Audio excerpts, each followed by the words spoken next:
Hello, welcome to Football Fever Class 6A. I'm Alan Mandel, sports editor of the Killeen Daily Herald, and I'm joined by two true Texans, Jordan Mason and Clay Whittington. And we've got to talk about football. Here we go. Belton at Shoemaker. Jordan, your thoughts? Well, Belton is coming off of a win against Waco to end non-district play. They're 2-2 and playing a Shoemaker team that is going to be similar to the two teams that they lost to, actually, Round Rock, Stony Point, and Hendrickson. Coach Shipley said that the Shoemaker defense reminded him a lot of Hendrickson, and so there's going to be a challenge for that offense to get going, but they showed improvement in that last game. They had over 200 yards of rushing offense. Kaven Johnson had 170 yards himself, so he was really able to get going.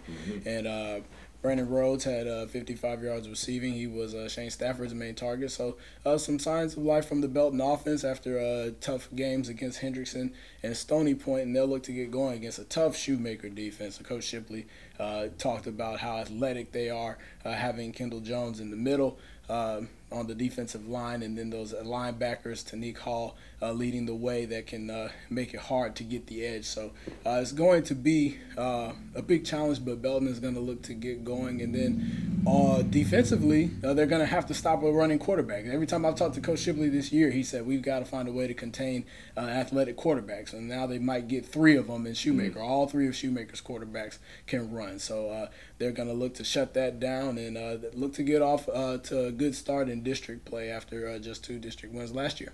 Thank you, Jordan. And Clay, Killeen at Copper's Cove. Copper's Cove, always a big mystery now. I mean, Coach Welch isn't talking too much about who he's playing, who he's not, but your thoughts on this matchup? Yeah, it's a long-time rivalry. I mean, these guys always get after it when they play each other. Killeen won last year at Hood Stadium, broke a 10-year losing. They hadn't beat Cove since '95 before that, so that was a long time coming, and I'm sure they want to keep it going. But Cove finally got some momentum going last week. Got a big win against Schertz Clemens, and kind of reverted back to the old Jack Welch kind of philosophy of run the ball. These last couple of years with Manny, they've been throwing it a ton, and last week they ran for nearly 400 yards.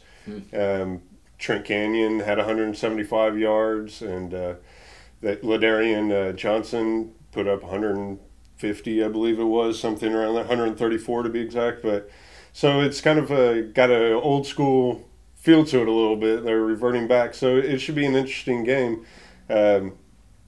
Davon Hopkins Phelps started for him at quarterback last week, and did a good job of managing the offense from everything I've heard. And odds are he'll probably get the start again this week, and they're just working. There's rumors that Manny could possibly be coming back at some point this year now.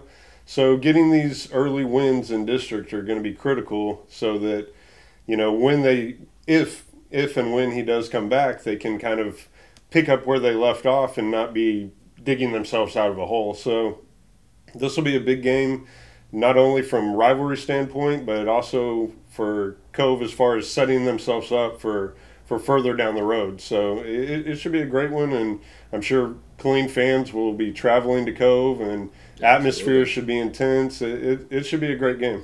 Well, we got two great games this week, that's for sure. Thank you, Jordan. Thank you, Clay. And thank you for watching Football Fever. We'll see you right here next week.